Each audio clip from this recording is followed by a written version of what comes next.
ചിന്തിക്കുന്ന വിഷയം പരിശുദ്ധ അമ്മയുടെ ക്ഷമയാണ്. ഈ ലോകത്തിലെ ജീവിതത്തിലെ ദാരിദ്ര്യവും പ്രവാസകാലവും തൻ്റെ മകനെ ക്രൂശിക്കുന്നതുമെല്ലാം പരിശുദ്ധ അമ്മ ക്ഷമയോടെ സ്വീകരിച്ചു.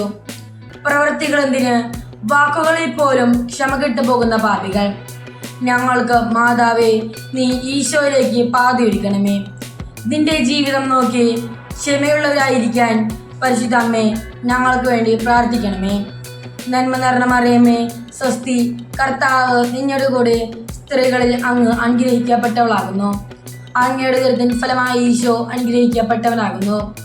പരിശുദ്ധ മറിയമേ തമ്പുരാന്റെ അമ്മേ, പാപികളായ ഞങ്ങൾക്ക് വേണ്ടി ഇപ്പോഴും ഞങ്ങളുടെ മരണസമയത്തും തമ്പുരാനോട് അപേക്ഷിക്കണമേ. ആമേൻ. പിതാവിനും പുത്രനും പരിശുദ്ധാത്മാവിനും സ്തുതി, ആദിയിലെ പോലെ ഇപ്പോഴും എപ്പോഴും എന്നേക്കും. ആമേൻ.